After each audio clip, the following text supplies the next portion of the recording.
Hey everybody, I'm Davin Joseph. This is my first installment of Extras, where I, just get to interview all my friends that's doing prolific things in Tulsa, Oklahoma. I myself am an up-and-coming actor from Tulsa for a few, but I'm from New York originally, and I moved out here to do fun things. And here we have one of our really cool guests, Captain Price, aka Jordan Price. I believe from Oklahoma.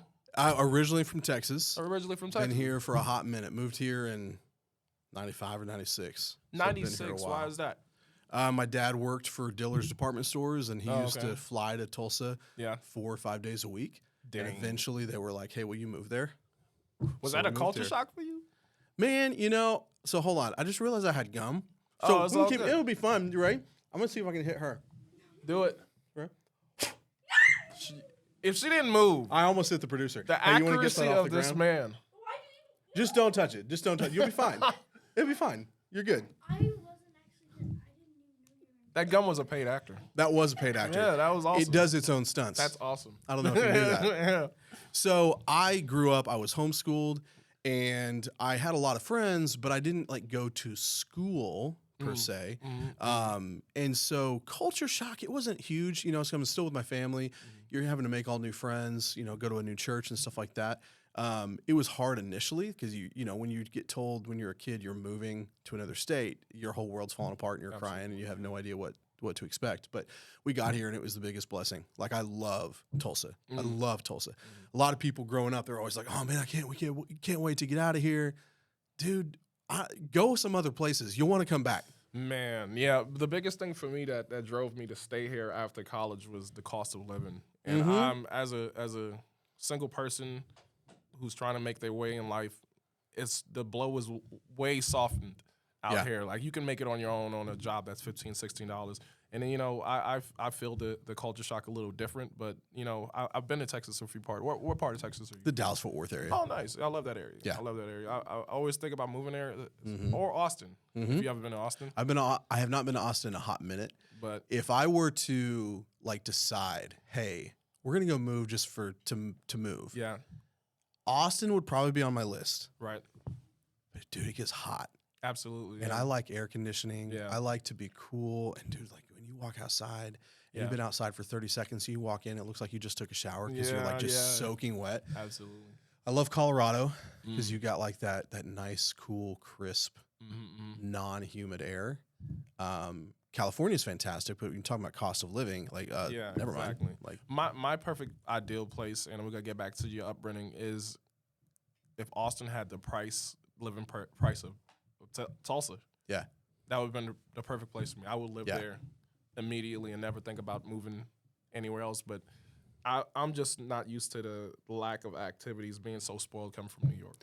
well, dude, the lack of activities, I'll tell you. One, I've heard it said before that Tulsa is like the next Austin.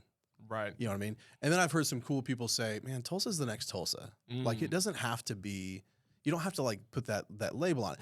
But I think the heart of what people are saying is that there's a lot of art and culture in Tulsa that is up and coming. There's a lot of cool things going on in the film and music industry here. We have such deep roots in the music industry. Right. A lot of our young people don't know. Like, they have no idea of the history of what happened here with Leon Russell in the 70s in the church studio, and Jimi Hendrix and Eric Clapton and all these amazing artists, the Beach Boys, all people you would never have thought that would be coming through Tulsa to record. Right. They were coming through here.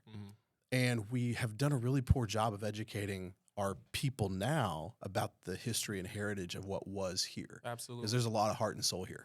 Man, I absolutely agree. I had to do a lot of my research on King's Ballroom, and I went to the back room and just to see the signatures of all the people that was there was just crazy to me. It just felt like I was in a part of history. Yeah, just to be there. And you said that Eric Clapton and all these amazing people, and I have a really good friend who's had a band called Hector, and he got to the point where he was doing BOK shows and open for Kiss and things to that degree. So that's cool. And I believe I spoke to you about this in the past.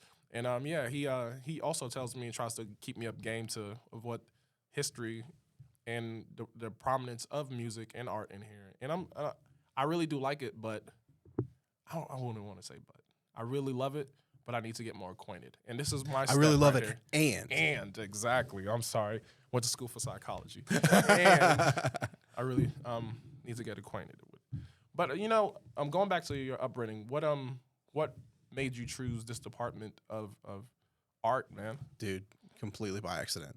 Right. Like seriously, I always wanted to be an actor. Right. That's I really wanted to be an actor, and I had no idea how to do that in Tulsa, Oklahoma. And when I was a kid, I wasn't even thinking about moving away. I didn't know that you could move to LA and pursue that. I was just like, how do I be an actor right here? And I had no idea. I was involved in drama in high school and stuff like that. And so I decided, well, I've seen a lot of musicians jump ship and become an actor. And so I was good at music, and I was like, I enjoy music. I'm going to become a famous artist, and then I'm going to, become an actor. This is my 16-year-old brain. And so, because music was something that was obtainable. So that's when I was 16, I opened up a recording studio in my dad's garage. Like, we renovated it, we took the garage door out, built it up, carpet, paint, did the whole thing. And then I just started buying recording equipment like crazy. Now, back then it was hard because you didn't have these home studios in a box. You were piecing this together and praying it was compatible. And it was just kind of it was a fun little hobby at the time. I was with a friend, and I was like, man, I don't know what to give my girlfriend for her birthday. And they're like, oh, well, you do some music stuff like in youth group worship. Why don't you write her a song and record a song? And I was like, that's a good idea. So I built up a studio, wrote some songs, recorded it. Next thing you know, I've got people knocking on my door saying, hey, can you record me? Hey, can you record me? And I'm making money in high school that would be like good money today. I'm making back in 2000, 2001. And I'm like, okay, this is cool. I like this whole not have a boss thing, make my own hours, get to create art, to be a part of something. And I caught the entrepreneur bug just early. So have you ever had a real job? Absolutely. Outside of that? But Yeah. So I was a youth and worship pastor for 10 years. Awesome. And I loved that. God is good, yeah. But absolutely. Yeah. I also taught at Tulsa Tech, advanced recording techniques. So Nice. being kind of on the forefront of digital audio from 2000, 2001, when the Riverside campus of Tulsa Tech built their recording studios out there, I had the opportunity. At the time, I was actually a pro audio manager at Guitar Center. And they came in to buy a bunch of stuff, and they saw that I was really knowledgeable. I ended up helping get to design the studio and the equipment, not design it from a architectural standpoint, but the equipment and what they were trying to accomplish, and help kind of design it from a technical standpoint. And so that was the first time I got to help with a studio. And that kind of became my niche. I helped people build their own studios. And then eventually in the last several years, I've got to build my own, which is what I love to do. I was just that's exactly what I was about to say. Very rarely do people get to grow in a passion of what they love, the niche and what they love, and invest fully into that. And pretty much a shot in the dark in the first attempt, and it just blows up and goes in the directions you want. God is good. Very blessed. God is God good. is Absolutely. Good, man, that's awesome.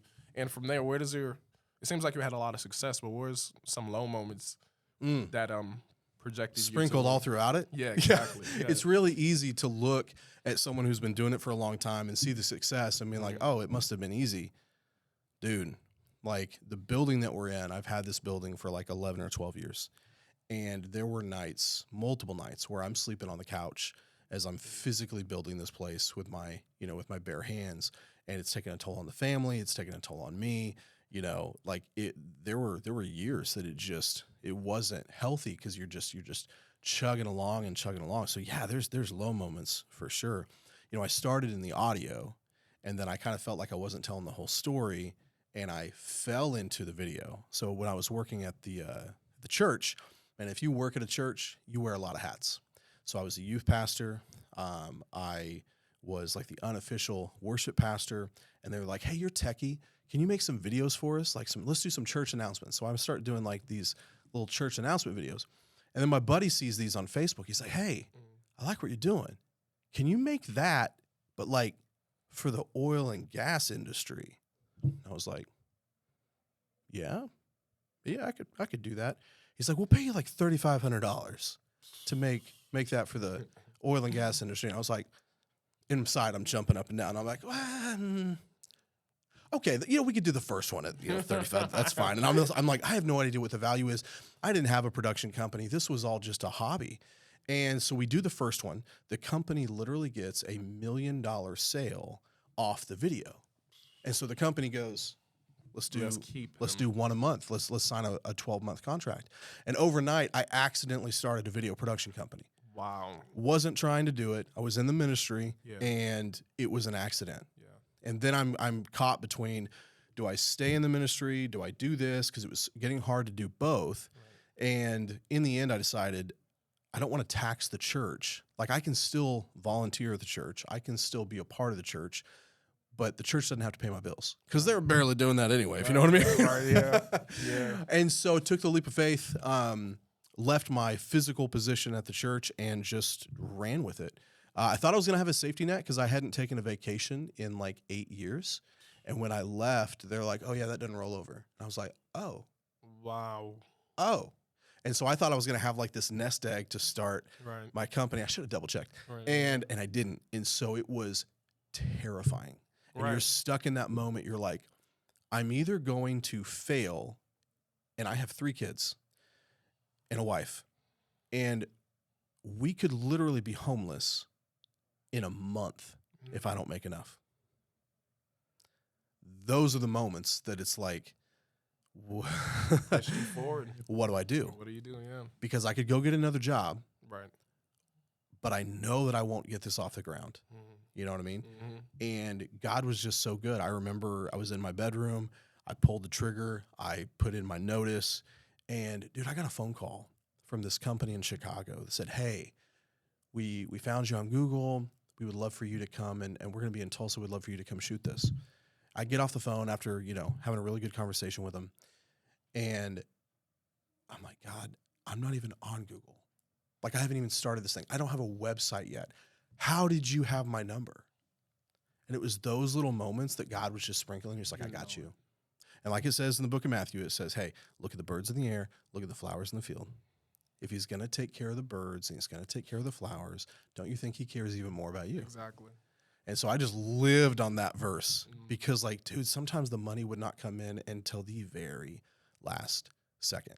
Sometimes past the last second. And you're just like, God, like, what are you doing? And eventually things just kept moving forward slowly. It was getting, I don't know if easier is the right word, but consistency. Like, I didn't have to worry every single month. I knew that God was good. I knew that if I keep doing what I was going to do, people were going to call. People were going to knock on the door. And that's eventually what got us here. But you always had a safety net. You just didn't realize it. Yes, it was it was a safety net that didn't feel like a safety net. But God wanted you to go on that journey he was holding us the whole time. Yeah, exactly. That's absolutely amazing, man. And I love how you specified the highs and the lows. Not a lot of people get to feel that. Not a lot of people get to the point where they have to either choose between their faith and their career. And you had the choice to do both. And I've been very blessed. Been very blessed. Yeah, you put it all forth. Man, and you said acting. What do you ever want to still get back into acting? Man, it sounds good. Like, I would love to. I'll tell you, I've learned I'm a much better director than I am an actor. Right. I can see things in actors and I can pull things out of actors, but if you put me in front of the camera, it's actually hard for me to take my own advice and do those things. Maybe it's because I haven't done it in so long. Maybe I'm just out of touch with it. I'm good at like the presenting stuff and like reading a teleprompter and being like commercial. That's not acting. You know what I mean? That's its whole little niche. Yeah. So I mean, it's not like a heavy desire anymore like I used to. I'll tell you the biggest desire that I have right now, and we'll talk about next time we get together. I miss music, and I really want to get back into music. I got a little taste of it back in 2005, and I got to play with some big people like Mercy Me, Michael W. Smith. Like, I played some big stuff. Yeah, and then God called me into like youth and worship ministry, and so now I'm like, okay, I kind of want to get back into the music side.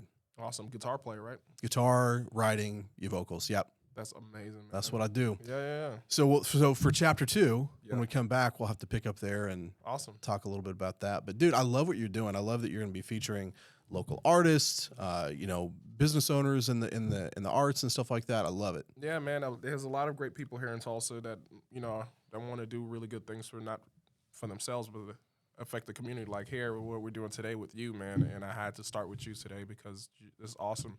From day one, when you gave me the opportunity to act for you, and you told me this is your hand built place. I had to get you as a first interview. I feel like I'm good at asking people questions.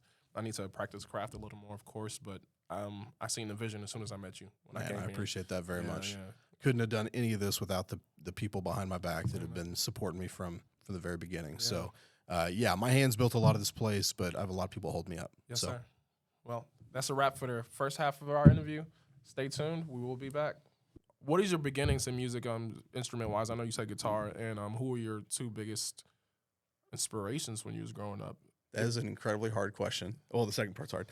Yeah, so vocal was the very first thing that I realized when I was young. You know, I would get chosen for like different church productions and stuff like that. Now, back then, it's like, do you have a good voice or are you just hitting the notes? And I was able to hit the notes when I was a kid, but you just have a kid voice. Like, I never really thought anything of it. And then when I got older, started playing like youth worship and leading worship for, 7th and 8th graders and stuff like that, like the big gigs. And then I picked up the guitar. And, oh, dude, this is actually a funny story. So I learned guitar because I was told not to touch it. Wow. So my sisters, both of them got guitars for Christmas. I didn't get one, okay? And I was always jealous of one of my sisters because people always would ask her to sing at like weddings or, funerals or something. I'd be like, I could sing. Right, Why don't you ever ask me? And I'm like, 4 years younger than her, and she was already a kid. So, of course, but I'm this jealous little brother. So her and my older sister get guitars for Christmas. And I'm like, I didn't get a guitar for Christmas. And I'm the little brother. So they're like, don't touch my guitar. Right. Don't go in my room. Don't touch my guitar. So I owe everything to them because I probably wouldn't have ever learned how to play guitar if they wouldn't have said that. Because every time they left, I darted to their room and learned to play guitar because I had very limited time and no one was supposed to know. And so I would, pick up the guitar and play a little bit, and it was horrible. And I would go to my friend's house who had a guitar, and he would show me like a couple of things. And I just remember at one point I came home, I grabbed her guitar, and I came downstairs. I was like, Mom, can I show you something? And it was like, ding, ding, ding, ding, ding, ding, ding, ding. It was like James Bond or something like that. And she was like, that's pretty cool. Good job. And I just loved getting that feedback from her. And I don't know if she talked to my sisters and like made everything cool or if they just stopped being upset about it because they never got into it. They never started playing. They didn't have anybody who told them not to. So I've always been a little bit of a rebel. I was just going to say rebelliousness created art. Yeah, absolutely. No pressure did art. Man. And the second part of your question, my biggest influences. So my dad, he was born in 1950, and so he was huge into like the oldies from like the 50s and 60s. And so a lot of Elvis Presley. Nice. Elvis Presley was probably the prominent music that we heard in the house growing up. But then just a big collection of all the other ones from the 50s and 60s as well. Ricky Nelson, Neil Diamond, the list could go on and on. Right. Frank Sinatra, all these different people. And definitely the older stuff. I didn't know about modern music I didn't know modern music for a long time. I knew of it, but I wasn't allowed to listen to most of it. And Worldly. so, that's the devil music right there. You gotta stay away from that stuff. Yeah, I wasn't able to watch a lot of I was over 13 and I wasn't able to watch PG-13 movies. Dude, I wasn't allowed to watch cartoons unless it was Disney. Get out of here. Yeah, for real. Like Bugs Bunny, Yosemite Sam, stuff like that. Yeah. That stuff was violent. Yeah, absolutely. I get that, man. I get it. I used to try to do a lot of Daredevil stuff when watching cartoons, and you don't even think about the implications it has on your mind as a young age, but it is true. Absolutely. It absolutely is. And everybody's different. Like, for whatever reason, I can play a game like Call of Duty, and I don't want to shoot someone whenever I'm done. Right. And I don't ever think about, oh man, I just want to go Call of Duty on somebody's butt. Like that doesn't enter my mind. There are some people that literally, for some whatever reason, just brain chemistry or what, that it's totally different. So I appreciate my parents, protecting me and just kind of, I feel like I had a really good, like, solid foundation. I was homeschooled up until like 7th grade. And so by the time I got to school, I felt like I had a really good foundation. So was church majority of your socializing? Absolutely. Like, not the majority, like the Socializing elder. yeah, So for sure. So when did church and music come hand in hand? You said you was always in the choir. When did you start taking the front stage, and when did you start like actually getting gigs, and when did the growth? So fairly early, once I got into the youth group, which is around 7th grade. I mean, honestly, I think I probably started leading in some capacity in 7th grade. I remember me and some of my friends went to Falls Creek camp my 7th grade year, and we were in the dorm room, and DC Talk had just released a new album called Jesus Freak, and they had this song on there called In the Light. And me and my friends were listening to music and singing along with it, and I didn't know, but like our worship leader that was in high school had just kind of walked by and heard us messing around. And we go to worship that night. There's 100 kids in this room, and you got all the cool high schoolers up on stage leading worship. And he's like, "Hey guys, I want to introduce you. We got some fresh talent in the youth tonight." And I'm like, "Oh, that's cool. Welcome Jordan Price to stage." And I was like, Is there another Jordan Price? And so I was terrified, and it was probably horrible because it was the first time. I didn't know what was happening, but he saw some talent there, and he was amazing at discipling young kids and finding something in them and really pulling that out of them. His name is Eric Lee. Great guy, still lives in the Tulsa area, an amazing animator and musician. He still leads worship at his church, and That's pretty cool. and does cool stuff there. But it was kind of like that was the moment that someone saw something in me. I did it that night, and then the opportunities just kind of kept coming after that. That's amazing. So what is your practice schedule like at that age, man? Like, I can't even imagine. It is hard to remember, honestly. So I never took any kind of classes. I never took a vocal class or guitar class. I'd be a lot better if I did. I remember I just played all the time. I tell people I'm really good at faking being good on guitar. Like, when I play guitar, people are like, "Oh man, you're really good." I'm like, actually, I'm not. Like, I am a glorified campfire guitarist. Oh, You know what I mean? Like, Yeah, I know all the chords, right. and then I know some specialty things here and there. I don't know anything about music theory. I don't know what I'm playing half the time. I know what sounds good. And so that's why I say I fake it well, because people are like, "Oh, that's beautiful. Can you, what if you like did a sharp minor, shift color change?" And I'm like, dude, I don't even know what I'm doing. Right. I remember I came out with this song called "Needing Me," which was kind of like the propeller that led me to a lot of different things. We can talk about that at a different time. But I came out with this song and I recorded it. It was the first and last time I ever recorded, like, seriously in a recording studio. And my friend's listening to it, and at the end I do this key change. And he was like, "Oh, dude, that key change was like perfect." And I was like, "What's a key change?" Wow. Yeah. Yeah. And he was like, "That thing you did at the end where," and I was like, it sounded good, Right. but I didn't know it was a key change. And I didn't, oops, didn't mean to change it on you. Sorry. You're playing from the heart. Right. Yeah, that's amazing. And so, but that's still where I am. Like, I never took the time to like learn because I wanted to go into professional music. And then just life, dude. Yeah. I think we talked about, like, I had the chance to play like the big concert with, like the Mercy Me's, the Michael W. Smiths and stuff like that. That was probably the peak of my musical involvement at the time. I remember I was at a big long table, and I'm like next to all these famous people, and we're signing autographs, and there's like, I don't know, like 1,000 people in line, and I'm like, why do people want my autograph? Wow. But I got scared of it because there was all these people that just like wanted our autographs, and I was kind of drunk on the attention. Wow. And I was terrified. I was like, okay, so like, one, it feels really good and I like it. Two, I really feel like if I had the opportunity, I would make every bad decision. Like, I was girl crazy. Alcohol's never been an issue. Drugs have never been an issue. I've never been drunk.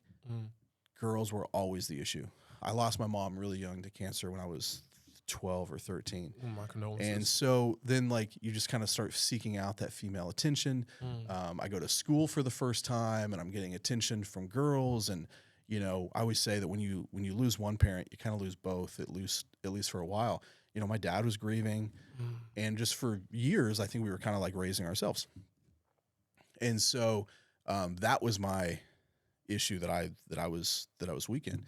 And so now I'm sitting at this table and there's all these people wanting my autograph, and I'm like, I'm going to screw this up, like, bad. And so when an opportunity came up to kind of shift gears and go into youth and worship ministry, I jumped on it. I just knew I wasn't ready. And there's a part of me that's like, oh, but what if?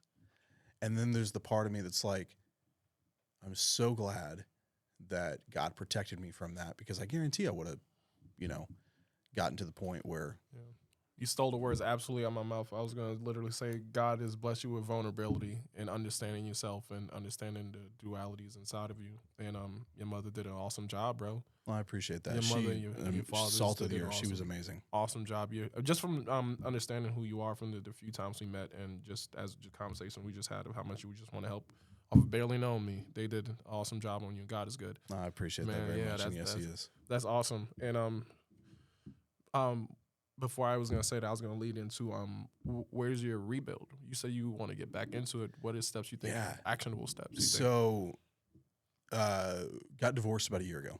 Sorry to hear that. And it is okay. It's one of those things. It's like, you know, I told you, like, girls were my weakness. And Right. so when I was 19, I got my girlfriend pregnant, and just thought my life was over, and, you know, just all these different things.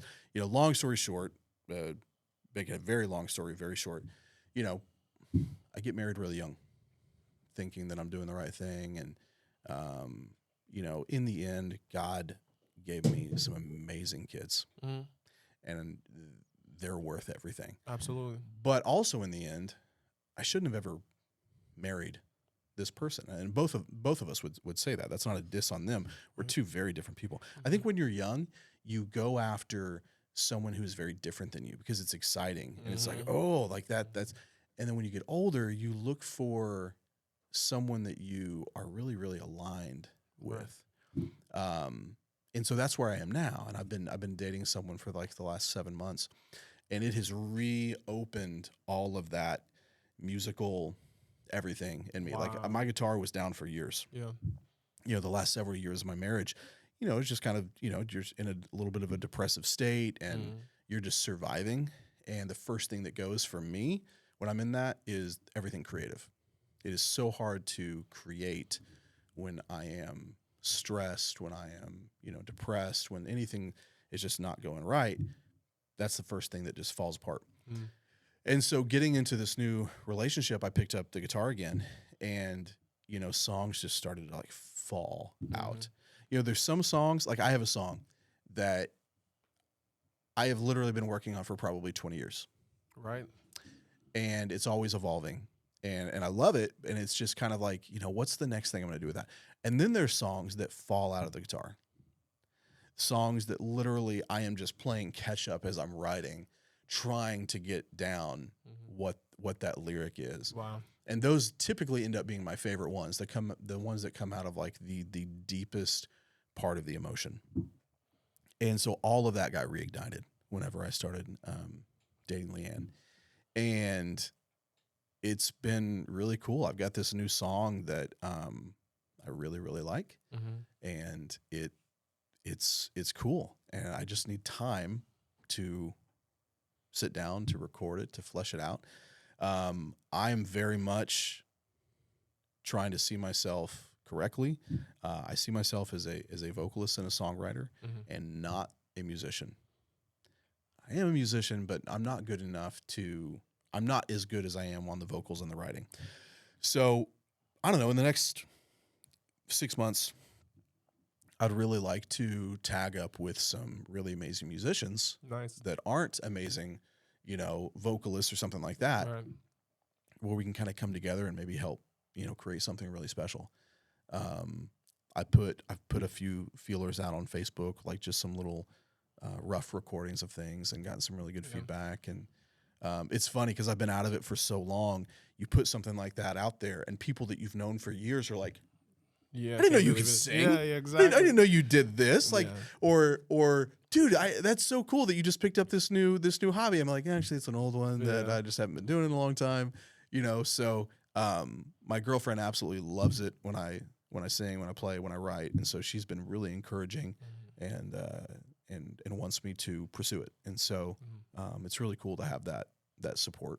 Absolutely, man. It seems like you have a strong core and foundation. Fun fact: Yes. I added you on Instagram. Oh yeah, And I've that's seen hardly you ever sing. updated. My bad. No, yeah. Well, I think you don't realize that you have the connection where your Facebook automatically posts on your Instagram. Okay. So I seen your recent videos of you singing, and I was blown away. I was Okay, like, well, I didn't know you can sing. I'm a little nervous now. Yeah, I don't know what you saw. No need to be nervous. I don't need to be nervous. I forgot the name of the song, and it was the last post. And I remember you told me you played, but I did not know you can sing. And I was like, this man can really sing. I was like, no Well, I appreciate way. that. I feel like I can sing better than I can play. Oh, man, that was tough. You do both really well. You said it. Like I said, I fake it well. Yeah, you do both really well, man. Ask me to jazz that up and make it better. I'm like, no, I can't. Like that, literally, that was the best I can do. I had an E flat on that. What? He's talking about. That's pretty dope, man. Yeah, it seems like things are going really well for you, and just life is life in a positive way, man. I'm really enjoying life. This is my favorite season that I've had in a very, very long time. Yeah. I was thinking recently how, man, honestly, the last 15 years, when I think about what I want to do, it's like, man, I wish I could go back. I wish I could relive this. I wish I could go back here. This is the first time I've been in a long time. It's like, oh, I love where I am, and I can't wait to move forward and see what's next. I think that's really important that we don't focus on the past, that we're always driving forward. And man, I spent way too much time wishing I was back. And so I'm excited about, pushing forward. I've been a filmmaker for a long time. Been doing that for, well, I guess since part-time since 2009, full-time since 2011. And I love it, but I'm to the point that I really only want to work on the projects I'm really passionate about. Right. And so I'd like to pursue some music, not to get famous, not to get rich. Like literally, it's my therapy. Right. You know what I mean? Right. If it helps me, and if it happens to help somebody else, awesome. But I've found that I am happier, that I am healthier when I am writing, recording, and just putting music out there. And that's the way to go, man. You gotta leave this world nothing left. Speaking of healthier. I'm working on my gallon a day.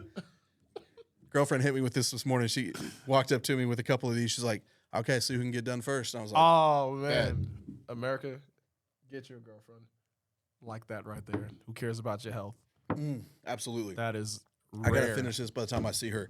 Just to end it off, because I see spirituality and Jesus is a big thing in your life as well as mine. I just want to understand, what is Jesus to you, and where was your deepest connections, and where was your connections lost, and where was there reconciliation, if they ever had any. Okay.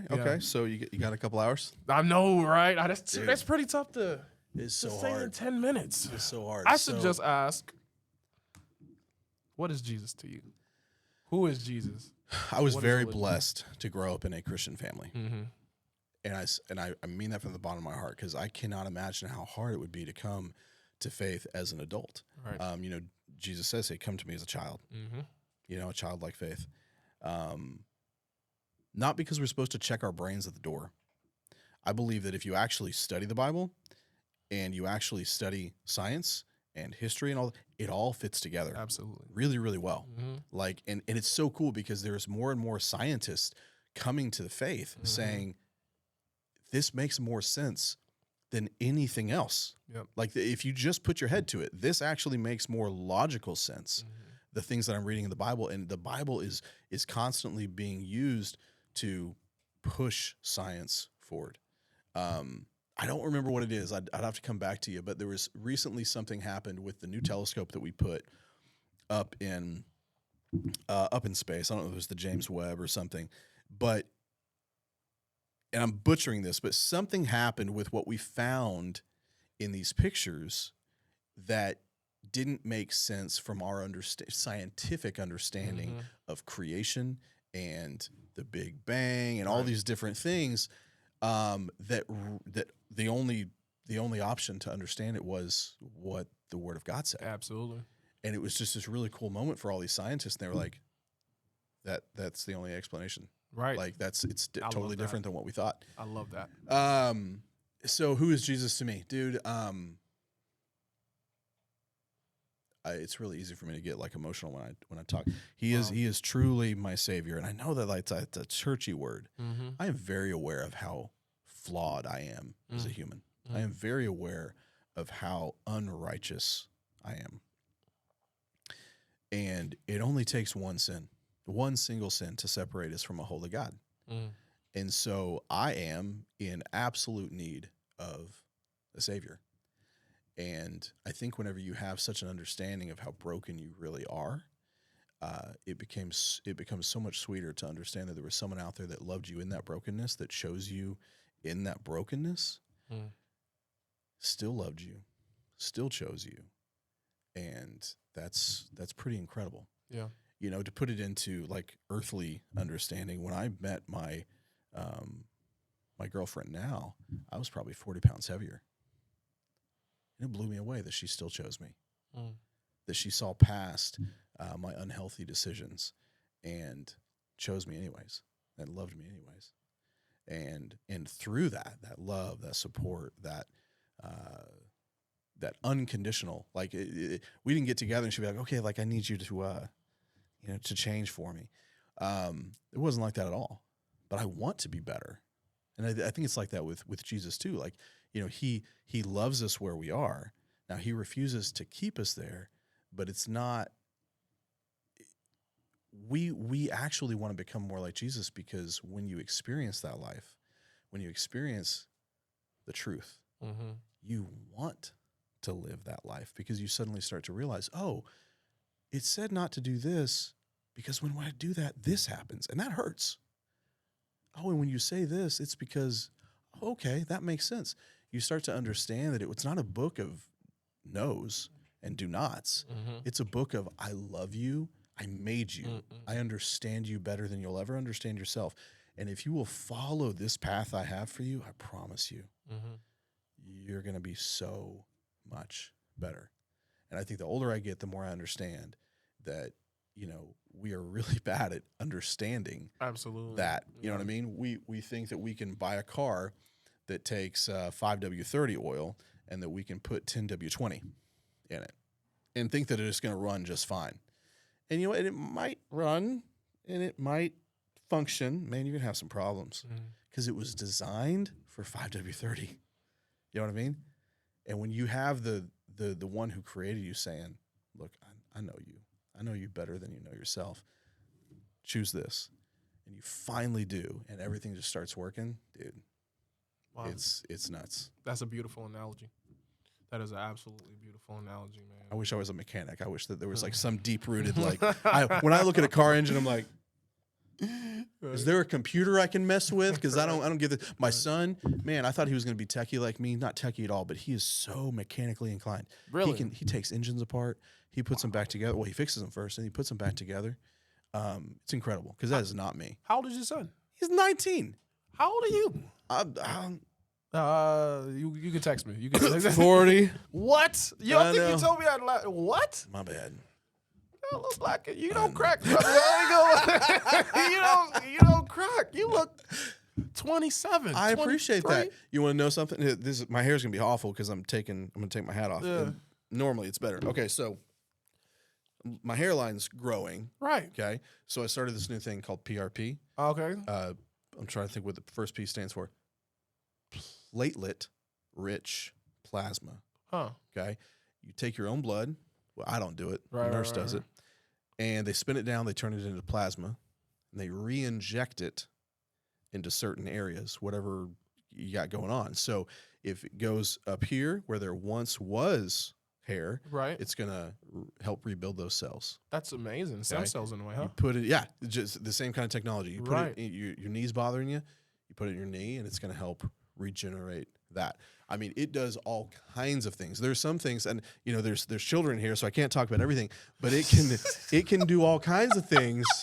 Okay, typically where like you'd need like a certain color pill. Yeah. Okay, it can fix things like that too, which I don't need, but I'm just letting you know it can. So, it can, like, for ladies, it can give, like, literally, it can give a breast lift, a natural breast lift to a woman. Wow. It is the coolest thing. I've never heard of it. Well, it was like pseudoscience for a while. Of course. Because it was like, anything new is like, what's that? Mm-hmm. But now it's all the rage. I'm going to put this back on because But what I was going to say is, I went in for my second treatment today. I went in a month ago. Yeah.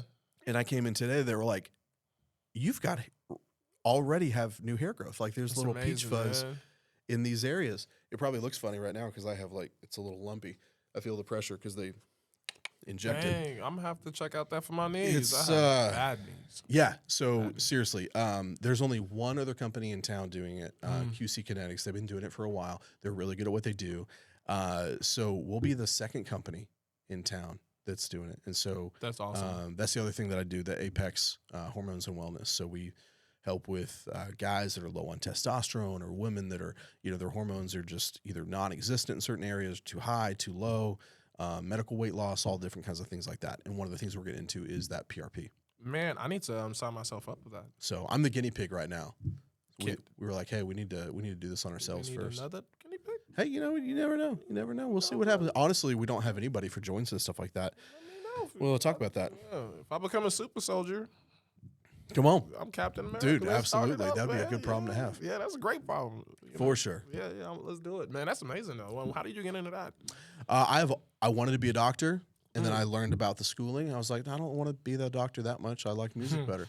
And so I chose a different path, and then I'm kind of a serial entrepreneur. And so when I started seeing all these urgent cares pop up, I was like, man, there must be money in these urgent cares. And I looked into it, and man, most of the time you don't even have to have a doctor on site. You just have to have a nurse practitioner that's being overseen by a doctor that doesn't have to be on site.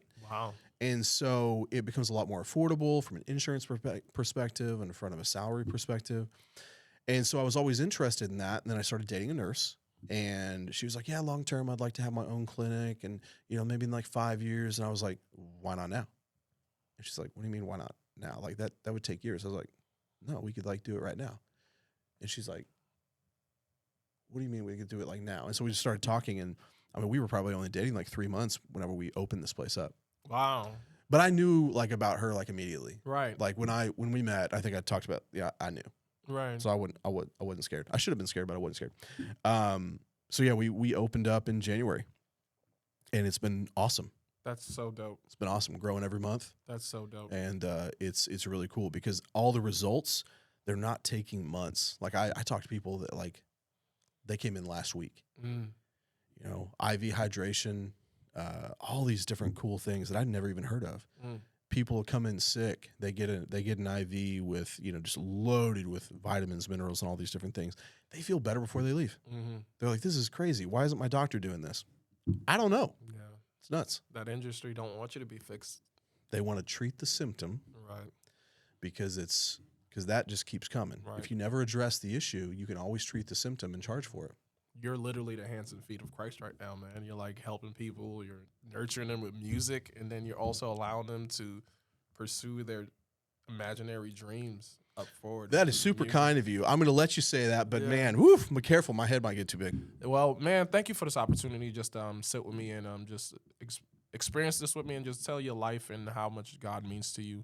You have a beautiful life, and I hope nothing but the best for you, my man. I know you're going to be out here with dreads pretty soon, going crazy, I'm just going to just grow it out because I can. I'm going to look like Fabio over here. Exactly, yeah. It'd be great. But, man, thank you. My first official guest, Captain Price, the one and only. There you go. Thank you, Alves. Thanks, brother. Appreciate you. Yeah. Man, that was awesome. You the man.